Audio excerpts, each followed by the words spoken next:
Thanks, Chairman Grassley. Mr. Duva, it was a pleasure to meet you in my office. I had never met you before, and you did well. You made, I thought, a convincing, sincere presentation of your belief of that the responsibility of the U.S. Attorney is unique. You acknowledged the authority of the office and the power of the office to change lives. You've been involved in a case that drew national attention on public corruption, and we talked about that for some period of time. The Penn section of the Department of Justice, which is part of your division, if you're confirmed, has been reduced in number from 30 to 2, and the 2 are literally novice political appointees. I was heartened to hear you believe that the Penn plays an important role in making decisions involving prosecution of public corruption. There's a longstanding requirement that prosecution of public officials be reviewed by Penn's career prosecutors to ensure that they are not politically motivated. Attorney General Bondi has reportedly eliminated this requirement. When we met, you told me you thought Penn played an important role in the process. Do you agree that Penn prosecutors should review the prosecution of public officials?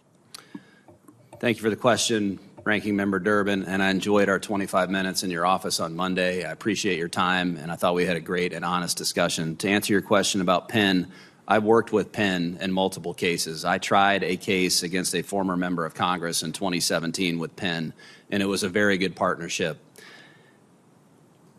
What I will do if I'm confirmed by the Senate is have a discussion with the Deputy Attorney General about repurposing Penn and figure out how to, if there's a lane to build up that section and make it a more robust section than it is. I'm aware of the news. I wasn't involved in any of those decisions of it going from 30 lawyers to 2 lawyers. I understand some of those lawyers are detailed in other portions of the criminal division.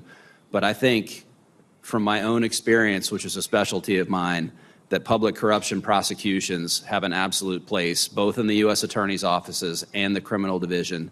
And I will have discussions with Deputy Attorney General Blanche because I believe the criminal division should have a footprint in those prosecutions and evaluating cases at the national level. We've seen reports of the indictments against former FBI Director James Comey and New York Attorney General Letitia James. Many of them were hastily brought by Lindsay Halligan, a Trump loyalist installed as the interim U.S. Attorney when other prosecutors balked or were removed. I said to my staff how impressive our meeting was, and they said, what will he do when he gets the Comey call? What will he do as an 18-year veteran of the U.S. Attorney's Office when a political figure in this administration says, this is what I want you to do, prosecute this person, whether it's a member of Congress or someone who wronged the president in years gone by? You said you've done the job the right way for 18 years, and I have no reason to believe you have not. The question is whether or not you're going to stand by that when you're faced with that moment. It could be a call from the White House. It could be a call from the Department of Justice. It could be a tweet by the President of the United States instructing you to prosecute an individual that you know there's no evidence against. So let me ask you, Mr. Duva, what will you do? I will stand by. When I was sworn as an AUSA, I took an oath, and I take it seriously, and I bring it before this committee today. Those cases are not being handled by the criminal division. They're being handled by another U.S. Attorney's Office, the Eastern District of Virginia.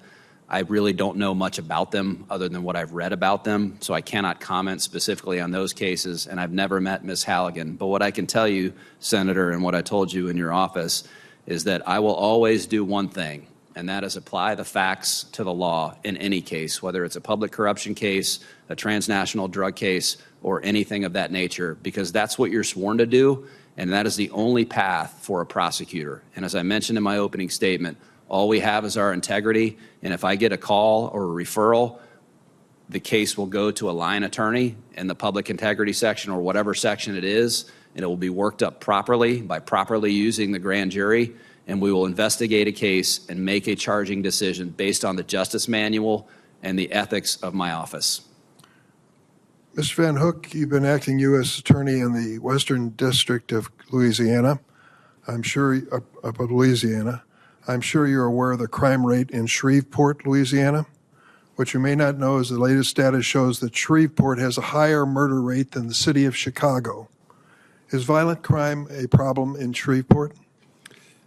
Senator, violent crime is a problem anywhere, and in any murder, any having one victim of a murder is one too many.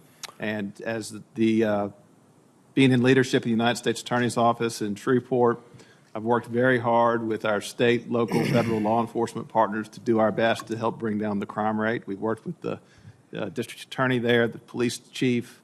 We've formed a collaborative partnership. You know, unlike a lot of places in this world today, we all get along there, and we've all worked very hard together to try to reduce crime. Do you think you need the National Guard to fight crime in Shreveport, Louisiana? I don't think we need them, but I think they would be welcome. I think that the chief of police would welcome them. Chief Smith, I believe, would welcome their help.